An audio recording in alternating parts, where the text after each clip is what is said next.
5 ऐसी टर्म्स जो कि जानना और समझना आपके लिए बहुत ज़रूरी है as a beginner stock market में। अगर आप इन 5 टर्म्स के बारे में नहीं जानते, काफ़ी बार आपको ये टर्म सुनने में भी आती होंगी बट आपको इसका मतलब नहीं पता होगा। बट अगर आप इस चीज़ का मतलब जान जाओ, समझ जाओ इन चीज़ों को, तो आपके लिए काफ़ी ज़्यादा हेल्पफुल होगा स्टॉक मार्केट में एक आसानी के साथ पैसे बनाने में। कहा जाता है कि स्टॉक मार्केट में 90% लोग पैसा गंवाते हैं और 10% लोग पैसा कमाते हैं।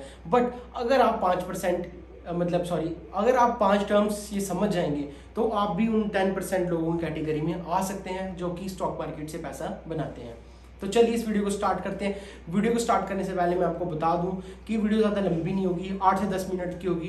तो कृपया करके 8 से 10 मिनट निकाल लें, इस वीडियो को देख लें, तो आपको भी हेल्प होगी और मुझे भी हेल्प होगी। अगर आप मेरे को नहीं जानते तो मेरा नाम है वंश और इस चैनल का नाम है हंग्री ट्रेडर। इस चैनल में हम स्टॉक मार्केट के रिलेटेड, क्रिप्टो करेंसी के रिलेटेड, फॉरेक्स के रिलेटेड वो वीडियोस शेयर करते हैं और आने वाले समय में काफ़ी सारी और भी इंफॉर्मेटिव वीडियोस आने वाली हैं। तो इस चैनल को सब्सक्राइब करना ना भूलिएगा, वीडियो को लाइक करिए और शेयर करिए अपने ट्रेडर दोस्तों के साथ जो कि ट्रेडिंग करना चाहते हैं या फिर ट्रेडिंग कर रहे हैं। ठीक है, तो चलिए इस वीडियो को स्टार्ट करते हैं। सबसे पहली टर्म जिसके बारे में डिस्कस करने वाले हैं वो है स्टॉप लॉस और टारगेट।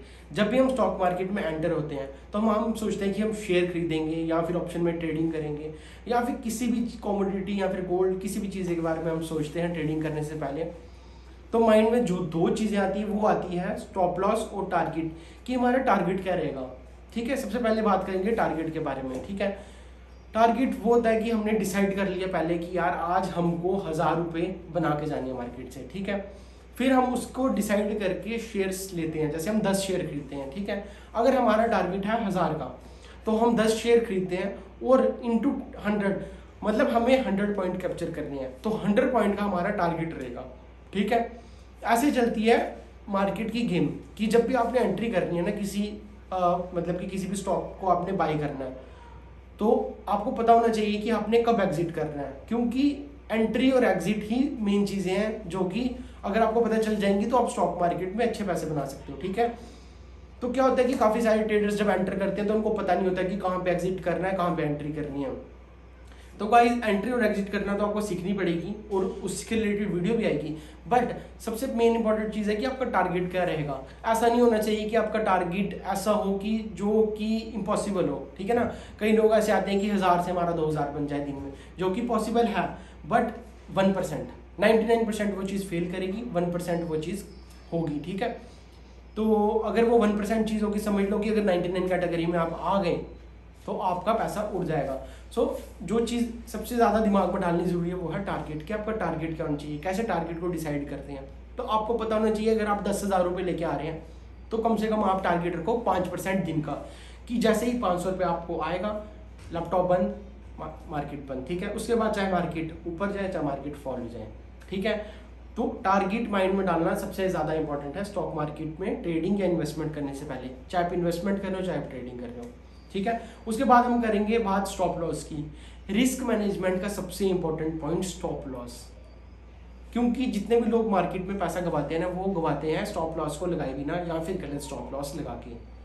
स्टॉप लॉस क्या होता है, सबसे पहले मैं आपको बता दूं जिनको नहीं पता, कि एक समझ लो एक फीचर है। जब आप किसी भी प्लेटफॉर्म में ट्रेड करते हो ना तो वहाँ पे आप किसी चीज़ को बाय खरीद लेते हो। ठीक है, उसके बाद आपको स्टॉप लॉस का ऑप्शन दिया जाता है। क्या होता है स्टॉप लॉस? फॉर एग्जाम्पल आपने 100 रुपीज़ का एक शेयर बाय किया, 100 रुपीज़ का एक शेयर बाय किया, बट आप चाहते हैं कि यार आपका 90 से नीचे लॉस ना हो। कहने का मतलब आप चाहते हो कि आपका 10 रुपये के नीचे लॉस ना हो, बट आप बार बार मार्केट को देख भी नहीं सकते और मार्केट कभी कभी ऐसे फ्लक्चुएट होता है कि और इतनी स्पीड में मार्केट गिरती है कि आपको पता भी नहीं चलेगा कि आपके 100 कब 50 होंगे। ठीक है, तो आप नहीं चाहते हो कि आपके 100 के 90 हो, 90 के नीचे जाए। 90 तक आप आराम से उस चीज़ को झेल सकते हो, उस लॉस को। तो आप क्या करते हो, 90 रुपीज़ पे एक स्टॉप लॉस लगा देते हो। क्या? Limit stop loss. ठीक है, आप क्या करते हो, 90 रुपीज़ पे एक स्टॉप लॉस लगा देते हो, उसके बाद उसको छोड़ देते हो।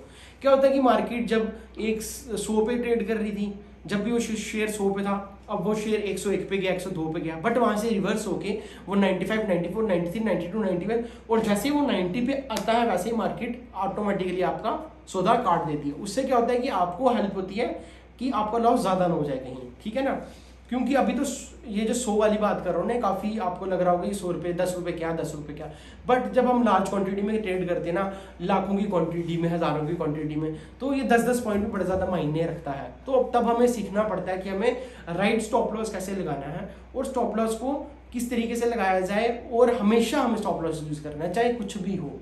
क्योंकि अगर कोई बंदा पैसा कमाता है ना, तो वो स्टॉप लॉस लगा के कमाता है, क्योंकि उसको 5 स्टॉप लॉस लगातार लगेंगे ना, बट उसका टारगेट ऐसा होगा कि जब टारगेट हिट होगा ना, तो जो स्टॉप लॉस गए होंगे ना, तो उसका पैसा भी कवर हो जाएगा, ठीक है ना।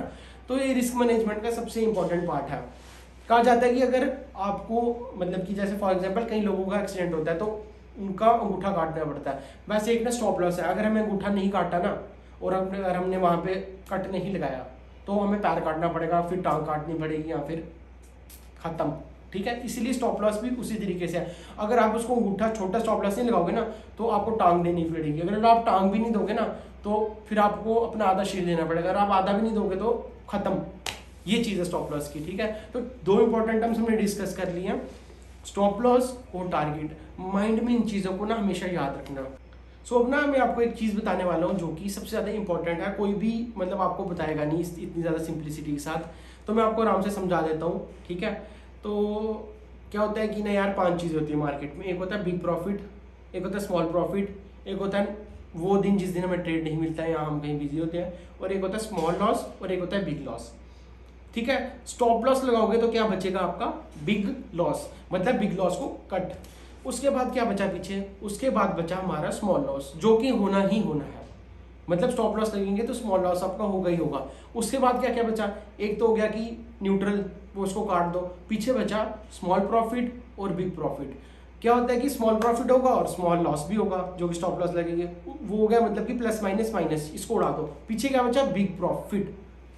तो अगर आप इस चीज़ को माइंड में डाल के चलते हो ना कि आप बार बार स्टॉप लॉस लोगे लोगे लोगे लोगे लोगे और बिग लॉस से बचोगे, तो ऑटोमेटिकली जो कि चीज़ बचेगी वो है बिग प्रॉफिट।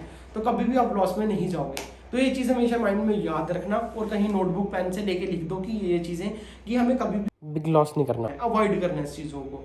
क्योंकि लोग पैसा इसीलिए नहीं बना पाते हैं क्योंकि वो बिग प्रॉफिट दे के अपना पैसा उड़ा देते हैं, अपना कैपिटल वाइप आउट कर देते हैं, ठीक है। सो अब जो टर्म जिसके बारे में डिस्कस करने वाले हैं थर्ड, वो है टाइम फ्रेम। क्या होता है टाइम फ्रेम? ठीक है, काफ़ी बार आपने सुना होगा या फिर आप चार्ट पे भी देखते होंगे कि ऊपर लेफ्ट साइड टाइम का एक ऑप्शन होगा। तो क्या होता है कि ना जो कैंडल स्टिक्स होती है ना, वो टाइम फ्रेम के हिसाब से अलग अलग कैंडल स्टिक्स बनती हैं। 1 मिनट का टाइम फ्रेम होता है, 2 मिनट का टाइम फ्रेम होता है, 3 मिनट का, 5 मिनट का, 15 मिनट का, 1 आवर का, 4 आवर का, 1 डे का, 1 वीक का, 1 ईयर का।